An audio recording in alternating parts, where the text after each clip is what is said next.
I'm Dr Maniscalco, and today we will investigate friction.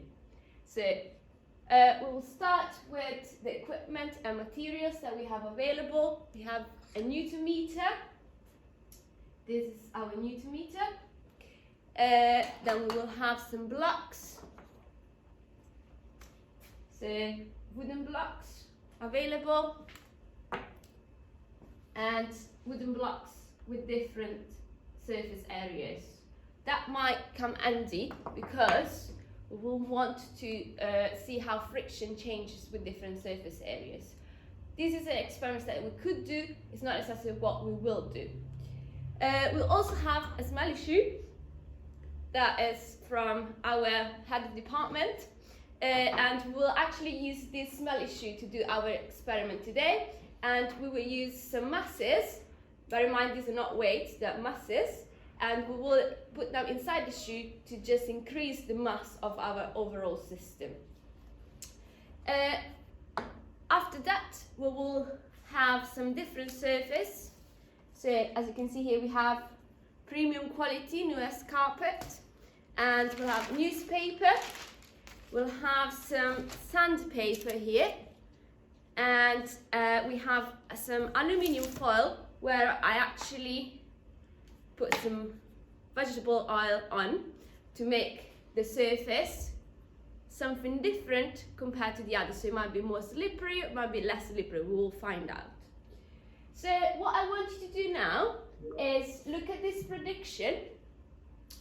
I want you to predict how to make friction for the wood block. In our case, actually we're going to use the shoe as large as possible using the equipment providing. So I gave you a range of surfaces, different materials. I want you to have a guess, an educated guess, because it's a prediction. It's not an hypothesis, but it's still based on your prior knowledge.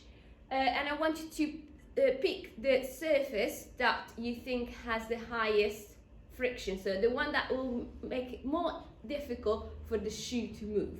So we have, again, I'll just say again, carpet, newspaper, sandpaper, and a surface covered in vegetable oil. So make your pick and write it down in your prediction here. Okay?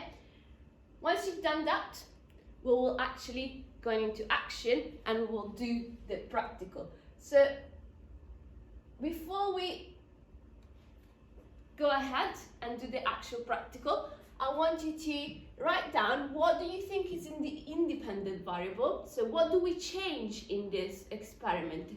What are the things that we are changing here that we decide to change? That's our independent variable. What's the dependent variable? So what we're going to measure, well, we have a Newton meter, so we're going to measure something that is measured in newtons, so, which is the quantity that has as unit newtons. So think about that. And then, well, the equipment that we will use, okay, to measure, I just told you that, so if you were attentive, you will be able to answer this question.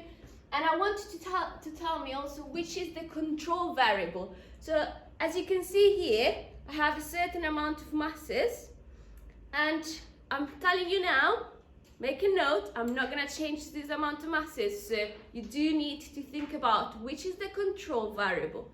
Also, I'm not going to take any other smelly shoe because one is enough.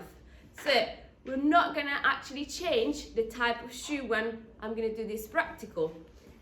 Okay, so these are some of the things that you can think about as control variables. But if you come up with some more, good on you. So now we're going to go and do the practical.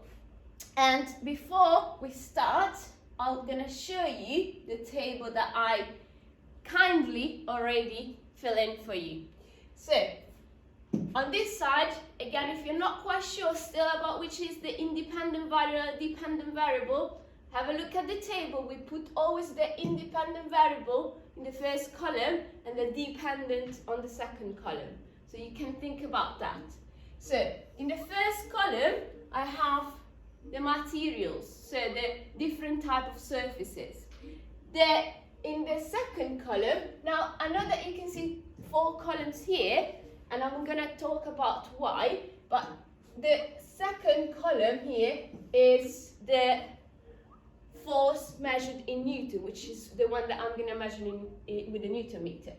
I put attempt 1, attempt 2, and attempt 3 here because I'm gonna repeat it 3 times. Well, in this video I will just do it once, but if I had to do it properly, I would have to repeat it 3 times so that I could have a good set of results which are hopefully repeatable. So they will be close to each other. That will reduce my random error, the error that I might do while I'm reading, for example, the Newton meter. Okay, as you can see, I got glasses, so I might not read it properly, so I might make a mistake. And then after I'm filling in all these 3 attempts, I will then go and calculate my average. And this is what I'm going to use to actually come up with my conclusions, because in this way I'm reducing my error in my measurement. Okay, so we'll go ahead and do it. We're going to move over here, smelly shoe. We're going to start with the carpet. So I'm going to go and write carpet here.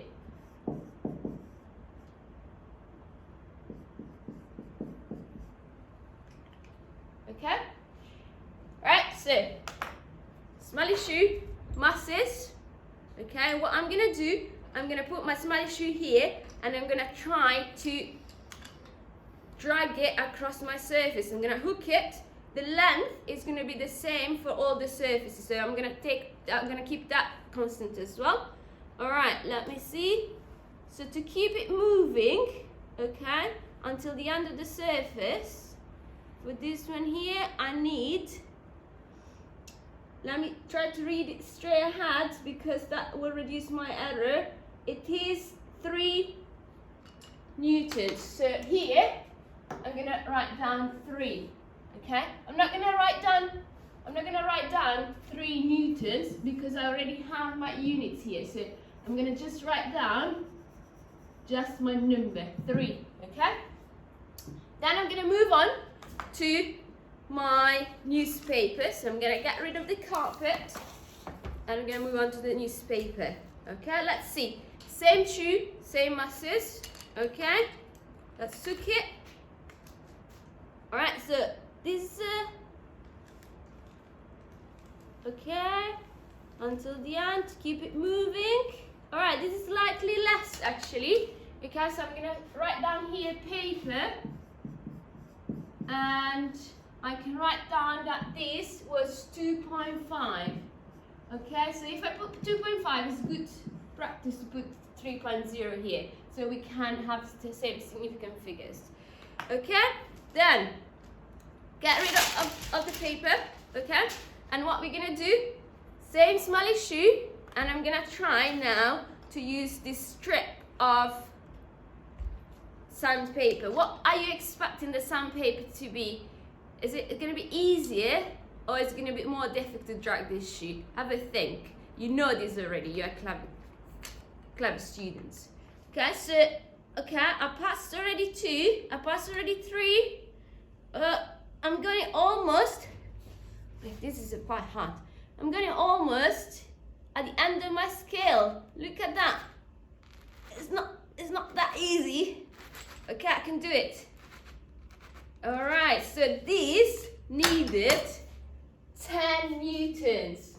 Can you believe that? Sandpaper. 10 newtons. Okay? And now, okay, I'm not gonna throw this because it's actually more expensive than the paper, so I'm gonna put it down here nicely.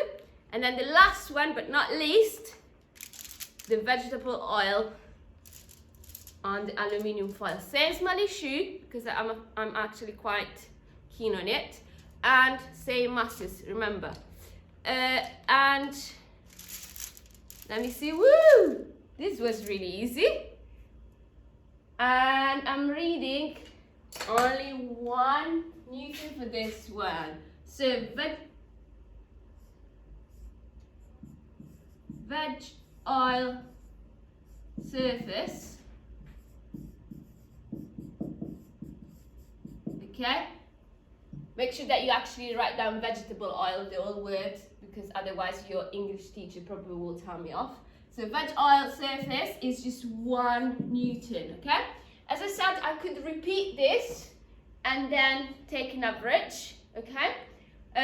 What I will do, I will just repeat it and fill in the table for you, and then I will ask you to do the average and calculate the average, okay? So stop the video, I will just fill in the table by repeating the experiment, and then I will show you how to calculate the average. And we're back.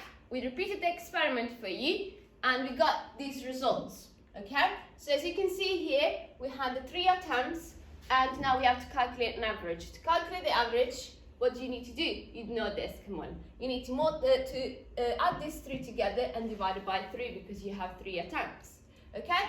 Now these, some of these are quite easy. You can actually see which is the number in the middle, but I would suggest to do it properly, okay?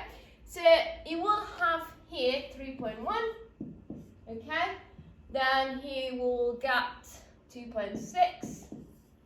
Here we'll get 9.9. Okay, as you can see, these results are quite repeatable. They're actually quite close together. Okay, so they are good sets of results.